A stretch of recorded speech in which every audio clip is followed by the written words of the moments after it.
so if you're just popping in, there is a handout for several page handout for this workshop. If you haven't printed it out already, it is meant to be written on as you sort of think through some of this. So if you can, go and print those out. If not, piece of paper will be fine.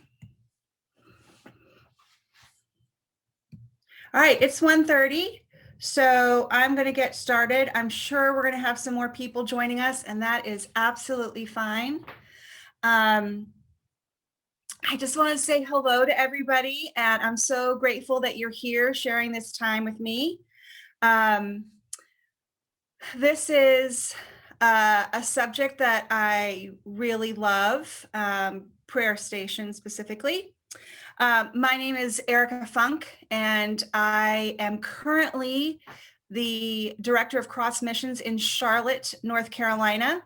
I want to take a moment before I say anything more about myself just to mention a couple Zoom things. I'm not going to spend long on that because I'm thinking by now on Saturday of this conference, you've done a few Zooms in the last couple days.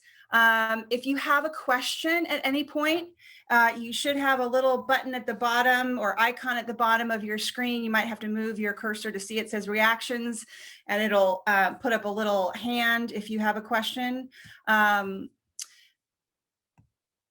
There it goes, like that. Or just put a question in the chat box in the chat. That's probably even easier. I may take your question now. I may save it towards the end.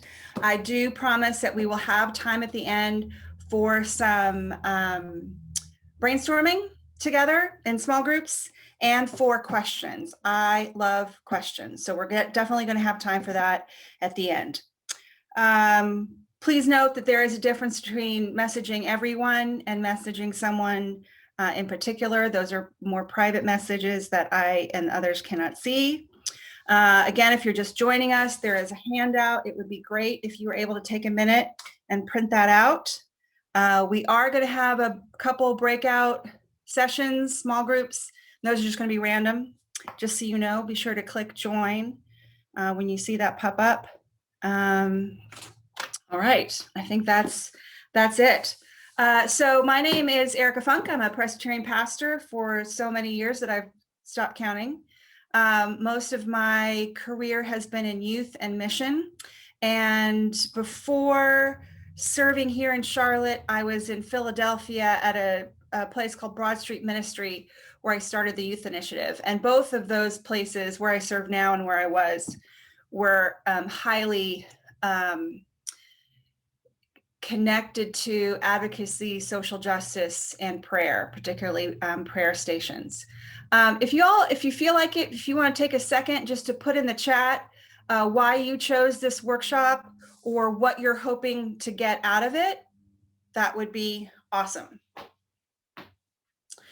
All right, so the workshop today is called Thoughts and Prayers. And I'm going to start sharing my screen just a second. Everything that we're doing these days is different because of COVID. While we might, let's see, this is blocking my start. There we go. There's a little bar at the top that was preventing me from starting the slideshow. We're not able to do more private or intimate prayer stations as maybe we once did because we're not in confined spaces. We're not wanting to touch similar objects one after each other. But prayer stations in public places is not new, which we'll talk about in a minute. And it may be something we want to do more of because our country is really wrestling publicly with some issues more than we have previously, I think, or at least in the last couple decades. And we're trying to adapt to these new settings. So thoughts and prayers, we're going to take a minute, just think about that. And that is the first page of the handout, if you've got it. That's got little clips from tweets. It's something that we often hear, particularly after a tragedy. And it can be problematic. It is as I said, it's the first handout. So I'm going to put you into groups in just a minute. And I'd like you all, you're probably going to be in groups of about maybe 5 or 6,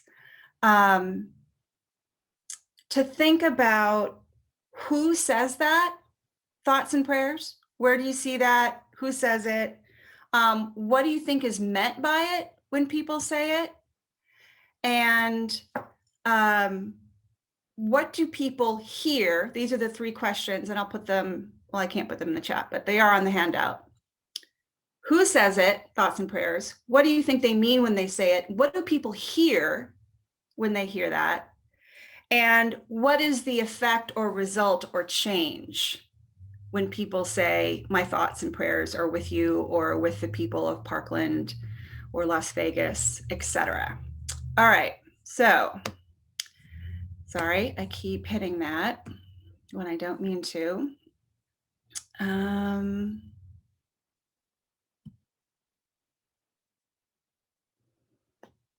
Oh, thank you for someone posting about how to get to the handout. I'm just getting the room set up. And I'm going to give you all about 10 minutes to really share your thoughts on that. What's the question again, Erica? Who said, when you hear thoughts and prayers, who says it? What is meant by it? What do people hear? Mm-hmm. And what is the effect, result, or change? Okay, thanks. Carl, if I type that in the chat, are people still going to be able to see it when they're in their breakout groups? No, I don't think so. Yeah, okay, I didn't think so. All right, so the rooms are open. You all should be able to go. So while people are coming back, let's have a little conversation with the larger group. Who is it that we tip, and just, unmute yourself and share this out loud. Who is it that we usually hear say, our thoughts or my thoughts and prayers are with you? Public figures. Public figures? Yep. Also, well-meaning people who feel helpless and don't really have any action or capacity to enact any change, but they want to at least seem like they're expressing some support. Yes, thank you, Gretchen. It does often come from a place of feeling overwhelmed by tragedies, and it comes from a good place of, I see this, it concerns me, I want to do something, but maybe don't know what to do. We hear friends and family say it. As Glendon mentioned, politicians. Politicians. I hear it a lot from the thoughts part, especially from people who don't identify with any particular faith tradition. Yeah, yeah. So let's talk a little bit about, if you're following along in the handout, we're going to look at this one, which says, why is this problematic to say thoughts and prayers, and what can we do or say instead? So some of the problems with it is it does sound very cliche, which can also sound very benign. It can be heard as, yeah, I want to sound like I care about this, but I'm not actually going to do much about it. And cliches are a little bit like, have been compared to comfort food. It's something that we do when there is a lot of feelings and we don't quite know what to do with them. But it can make you sick. It can, and it can sound sickening. The other big problem with it is that it can appear to be, and sometimes is, a substitute for action. Yeah, I'm not really going to make much of an effort except to say thoughts and prayers. And I'll think about it now and then. I may even say a prayer, But to those who are suffering, it may, particularly when those people are politicians, we don't want your thoughts and prayers. We want reform, or we want new legislature, for example. Shannon Watts is the founder of Moms Demand Actions for Gun Violence. And she has said, if thoughts and prayers alone prevented gun violence, we wouldn't be shot in places of worship. The other aspect that's problematic with it is it seems performative, meaning it seems to be done to show that I care, but without anything behind it. All right, so let's take a moment, because someone mentioned this, looking for something else to say in addition to or instead of thoughts and prayers. First, just to recognize sometimes there are tragedies and events where words are not going to convey how we feel or anyone else feels. And so sometimes they're just, there aren't words. And what is useful about thoughts and prayers, it's easy and it comes right to us in terms of something to say. All right, so let's either in the chat, or if you want to say it out loud, what are things that we can say instead, either, personally or on social media or in public places? I like to ask people what I can do to support them. Mm-hmm. And I'm just going to have to call everyone by their names on their screen, although that may or may not be what you're called. But Alexandra makes a great point. It's not just what can I do for you, but that little addition of to support you is nice. Bethany? When my college roommate lost someone and posted about it on Facebook, rather than like commenting, I texted her and said, I'm so sorry for your loss. Would you like to tell me about this person? And then I was able to sit with her digitally. We were across states and it was over a period of time, but she was able to talk to me about her loved one in her own time. And I was able to be there with her without being there with her. Mm-hmm. And then I wasn't performing for other people. Like it was just between us. That's really nice. Same here. And especially, and sometimes I even when if it's a Facebook or what response, and I have no idea what they're feeling or going through, I just say, I have no idea what you're going through. Mm-hmm. But my heart breaks for your, whatever's happening. Mm-hmm. Because everyone suffers differently or experiences differently. And for us to say, oh, I know how you feel, is also another cliche kind of thing. Mm-hmm. And it can sound dismissive. Yeah, exactly. Yeah. I'm acknowledging it, but that's all I'm going to do. Yeah. It's important to understand the difference between sympathy and empathy. Yeah, there's some helpful things in the chat. So empathy or even sympathy replaces the indifference that thoughts and prayers can convey. So that's really important, I think. Offering to support or to do something to support them. And I also just want to reiterate something Bethany said, in times of grief, to say, tell me about this person. Typically, that's something somebody really wants to do when they've lost someone.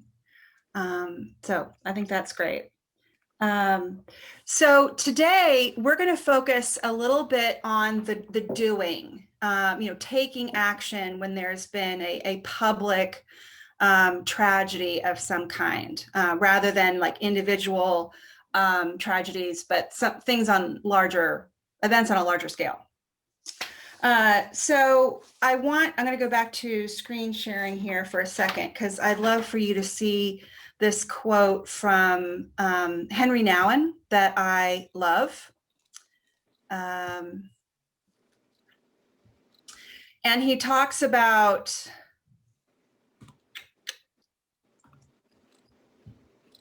there it is, how we pray for others.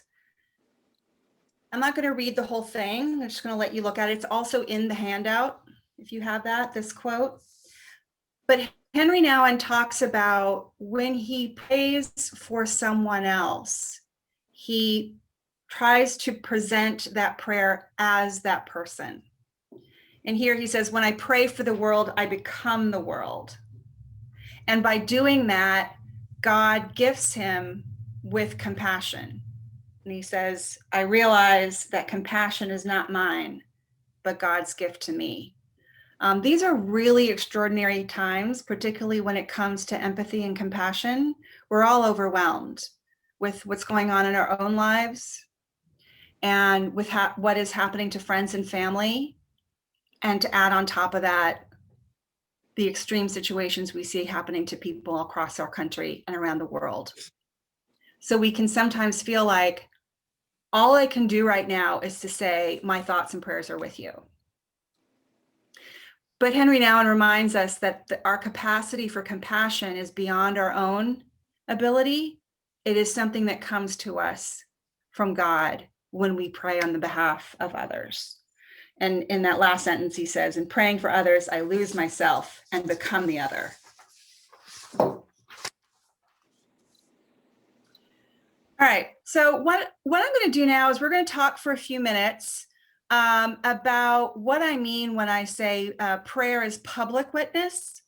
So this is meant to be beyond giving a community an opportunity to pray or to pray together, but to also teach something, raise awareness, keep an issue in front of people, help people find ways to take action. So we're focusing specifically on public prayer stations. So not just one that you would have at home, not virtual ones. There is another, although a workshop about that, but things that could be done your front lawn or your church's front lawn, an empty space, that kind of thing. First, a bit of history. So public prayer stations, I've got a few examples here. The first one comes from the Old Testament, the Hebrew scriptures, Ebenezer. And Ebenezer is meant to be a public symbol marker to remember what happened and then to remind others that it happened there. And I've used Ebenezer's like a stack of stones as prayer stations as well. Martin Luther's 1985 Theses, that, his posting publicly something on the wall of the church of reform, some things that needed to change.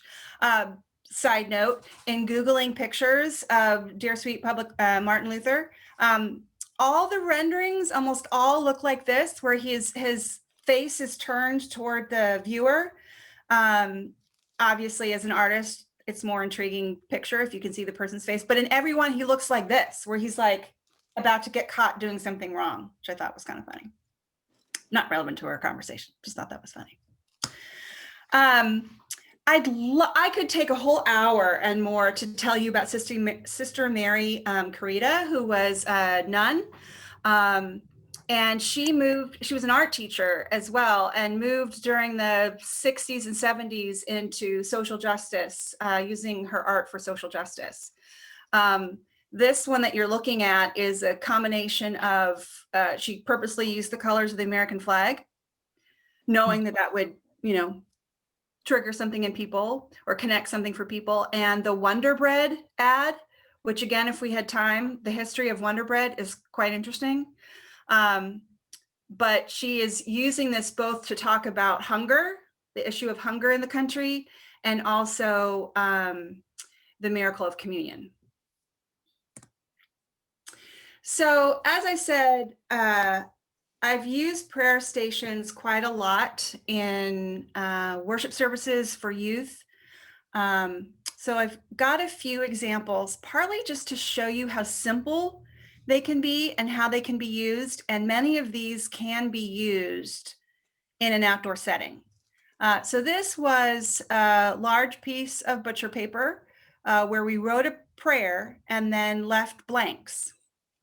And then the rocks had words, had words written on them with Sharpies. Some of the rocks we painted, and they were words like fear, hope, mercy, justice, injustice, greed, depression, hope, things like that. And then people would use the rocks almost like ad lib to fill it in. And then they would just leave it. And then the next person would come along and, make it theirs.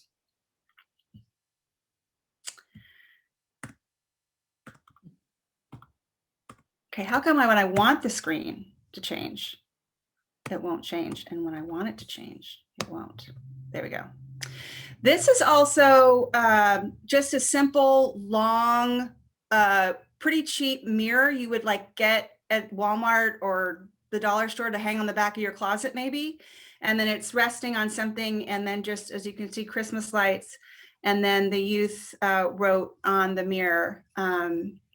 I frankly don't even remember what we were writing, but it could have been, you know, how do you see yourself as a child of God? Something like that. Public art, obviously, is often used to convey a particular message. This is one in Philadelphia, near a shelter and service center for people living with homelessness. And at the very top, you can see it says dignity. And then the words that are painted in a different color, I am someone, you are me, together. This is one I really liked. It was a large jar. I wanted you to see kind of what it looked like, so like a pretty large jar like that, took the lid off, hung a light bulb. So the light bulb hung in the middle and then covered it with Post-it notes of things that hide the light. And the idea was, so you can see some of them, mental health, injustice, sadness, discrimination. So the idea is people would come up, take one of the Post-it notes off as a commitment to praying or to go home and do something about this. And then the more that these were peeled off, the more light would shine. This is one that came from one of those old umbrella things that you would have like at the front of a church that had a metal tin tray at the bottom. So I took the tray, I put it on the top, I filled it with dirt, got some paper flowers, stuck it in the dirt. And then those little green things are actually small pieces of construction paper where they would write a promise of God, a promise of God, one of God's promises that they know or have heard. And then they rolled it up real tight like a seed and then stuck it in the dirt to grow. My favorite prayer stations are ones that come from things I find lying around and just repurpose. This is a project we did at Broad Street Ministry. On the right, you can see a bunch of youth. We had been just scouring thrift stores and junkyards for chairs, old wooden chairs. And then on the left, the top left, you can see, then we had a big painting session. We gave them a color scheme that went with our church. That's our that was the sanctuary Broad Street, is the sanctuary Broad Street Ministry there in the middle. And then Broad Street Ministry has hundreds and hundreds of people that come through that sanctuary for worship and social services. And so the idea was, you've got a seat here, you belong here. And so they wrote messages of encouragement and hope on those chairs. And then we took the pews out of the sanctuary years ago and instead used chairs for worship and meals that are used. And so those chairs, so again, it was more than just repurposing chairs. It was sending a message to people, you are seen and you are welcome here. Also in Philadelphia, Broad Street Ministry, in conjunction with a couple other agencies at the beginning of the pandemic, saw the need, as we all have in most of our cities, for hygiene stations for people who don't have proper and adequate shelter. So to encourage and bring attention to these, this is a hand washing station that you can see at the right there. They also created art to go with it. To encourage people to wash their hands. So that's art is public service. Shane Claiborne has, it might be a couple of years ago now, wrote a book with someone, Michael Martin, I believe, called Beating Guns, as in beating guns or swords into plowshares. And then they went around and did these events where a welder was literally transforming weapons, guns, into tools of agriculture. And part of the experience was people could come up and do some of the hammering themselves. that takes a lot more work and some expertise. But I also hope that this is inspiring you of what is possible, not necessarily these are things you should do, but what can be done. This is a quote from the book that I thought was apropos. We can do more than pray. We can always do more than pray. You might have seen this in the news a few years ago when the detention of families and children at the border in cages was in the news quite a lot. And so I do not think this was the only church that, no, I know it wasn't the only church who did it, but they put the nativity on the front lawn and then, seeing as they were immigrants, put a cage around it. You could easily add something to do with prayer and action to this.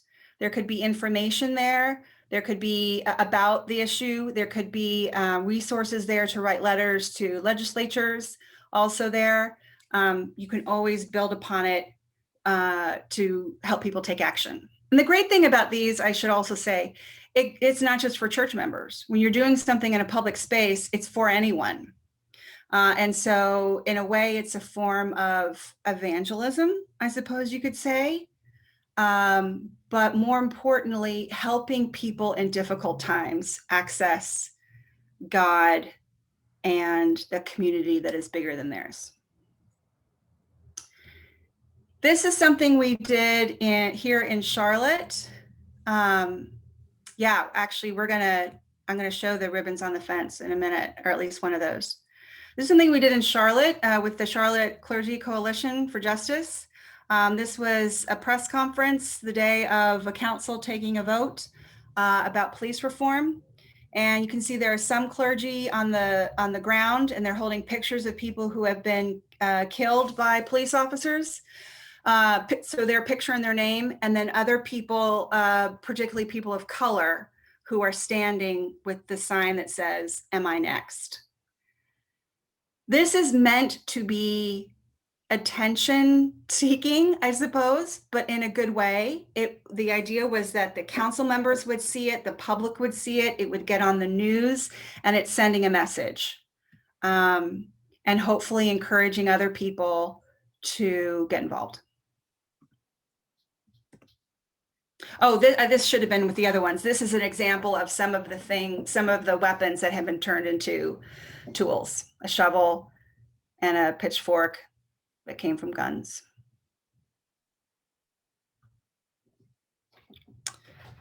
Yeah, keeping an eye on the time.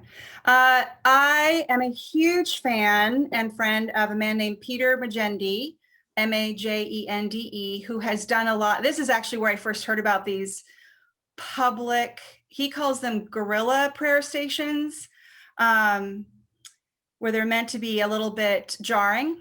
But this is just a little spot that he created outside a building. He was commissioned to do so, where people could come in and rest and pray. It's like a mini prayer room.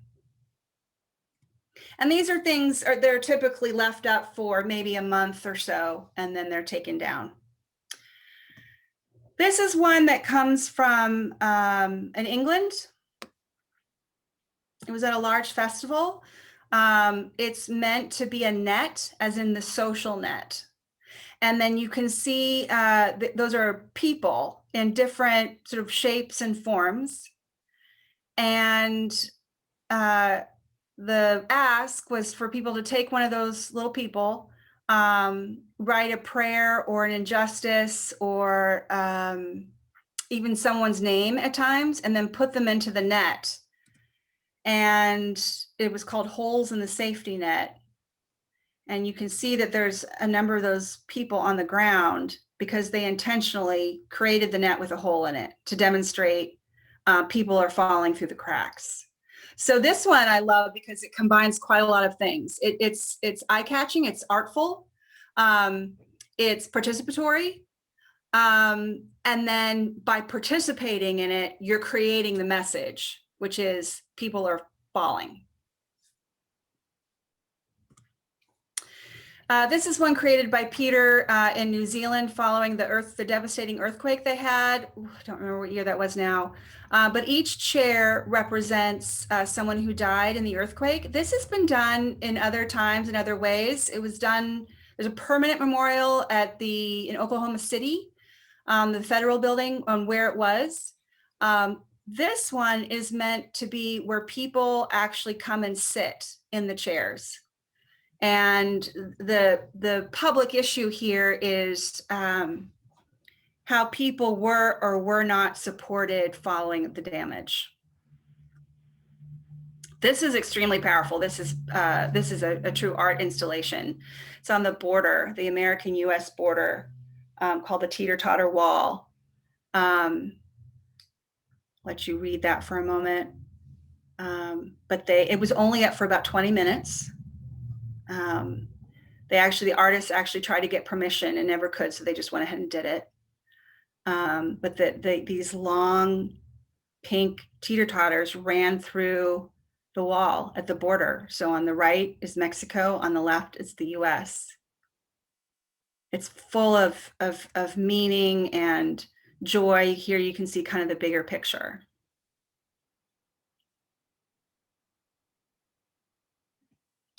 This is something that a number of places, and particularly churches, have done, which is sometimes they'll put crosses on the front lawn, but these T-shirts of the victims of gun violence, sometimes it's in their town, sometimes it's from another town. There's another one. And there's one out. These are all 3 different places, 3 different cities. And this is one of the churches that did ribbons. This is called Ribbons with a Reason. And this is permanent. So every time someone dies of gun violence, I believe, I don't want to say where it is because I'm too afraid I'm going to get it wrong. It might be Savannah, Georgia. They put the ribbon and they leave it there so that people don't forget. I really encourage you to look into this. It's from Work of the People. The website is there on the screen, but it's a quote from Walter Brueggemann. Pain that is given voice is pain that is empowered. And the second half of that quote is, pain that is tranquilized and privatized is made into a commodity of guilt. And I share that because this is part of what these kinds of prayer stations can do, is make something that we are often told should be quieted and private, which is grief or pain, which makes us ill, actually, is his point. When you make it public, then the people are empowered. The pain becomes empowered. And I just think that's really important. There's actually a short video of him talking, he and Peter Block talking about that on that website, The Work of the People, Pain and Marching, and it comes from Exodus. Okay, so we only have about 15 minutes left. I had hoped to have time to put you in breakout groups again to do some thinking of your own around a prayer station that you could do. That's what this little sheet there is for. But I think I'm just going to leave us together for questions and conversation. So let's start with questions. Any questions related to what we've been talking about?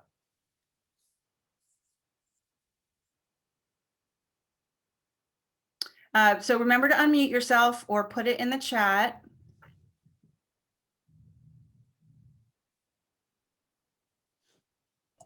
I have a question.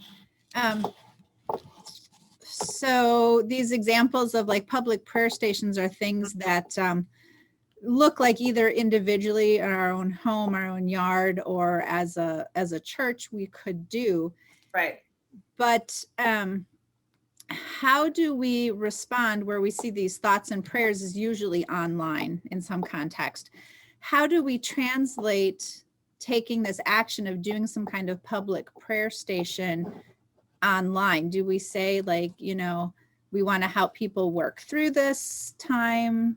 Here's an opportunity and information about that? Or how do you balance out doing something physical with a response online? Mhm.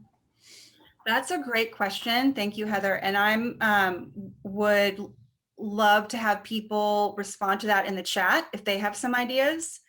My first thought is that there have been a number of churches that have done like a 21-day challenge, for example. Lent is coming up. That's an obvious time. Challenges that are open to the public. Where then it's all virtual. 21-day race and equity challenge by, I'm not going to remember his name. Sorry. United Way does a lot with 21-day challenges for racism and other issues. Oh, I can't, thank you. I can't remember the man's name. Eddie Moore, thank you. Yes, that's it. Eddie Moore Jr. If you go to his website, you will find one there. Myers Park Presbyterian Church did a version of that, and I know many other churches have done it.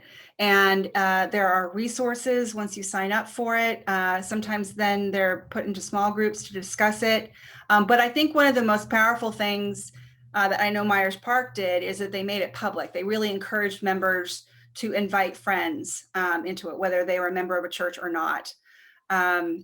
And living in these virtual times, it's very easy to do. Digital prayer rooms or virtual prayer rooms, yes, just like the one that APSI did. That's not too hard to make. It's done on, I think, Google Slides. Google it, virtual prayer room, and a lot of teachers are doing it for virtual classrooms, but there's instructions on how to do it.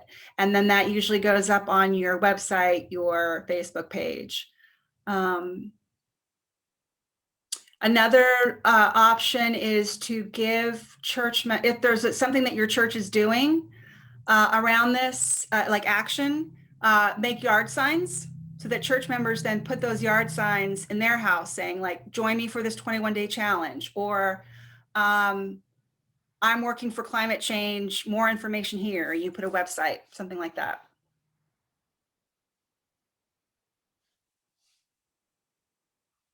Other questions? I don't have a question. I just back the church I belong to, we're really into the creation care and climate change and everything. We're just a big building on a very small lot in the city, and so we don't have a lot of land or anything to do something. I'd love that net idea, but we wrapped our trees. We had watched a video of Buddhist monks who had wrapped their trees because there was mass deforestation in their area in Thailand. And so we took that idea of wrapping, we do have trees around our lot. And we didn't provide any explanation for it, but our pastors are really out in the community kind of guy, and people would walk into the church and say, what's with the trees being wrapped?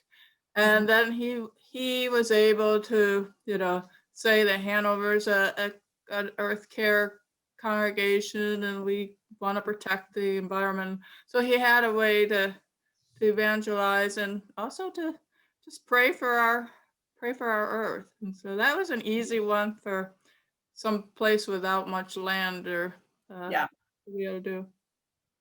Yeah, if you've got a tree in front of your church or your house, it can be a prayer tree, a place for people to write a note and hang it on the tree. You could also do the reverse, where there's a lot of churches do, like the giving tree, where you take an ornament off the Christmas tree and then you go buy a gift typically.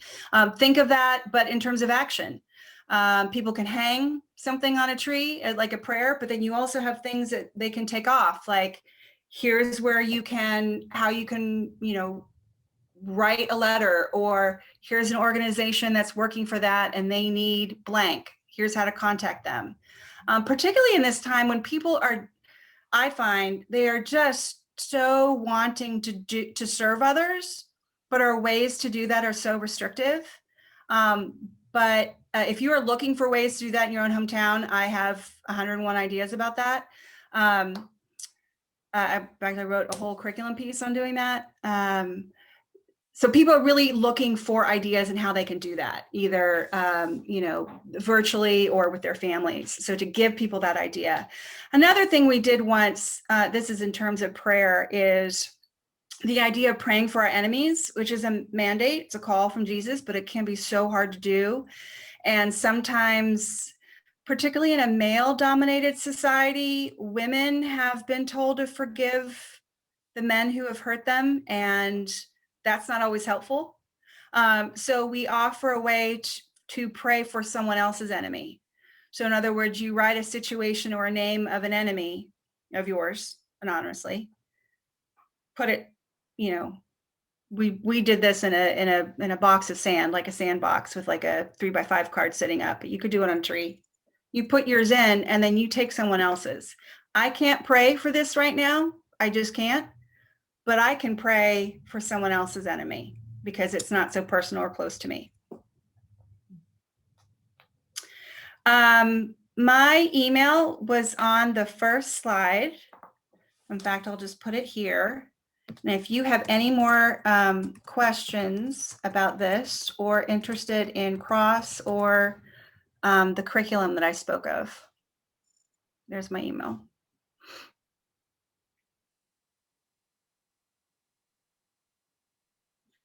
So I'm not going to put us into breakout rooms, but please ask questions as they come up either in the chat or just out loud.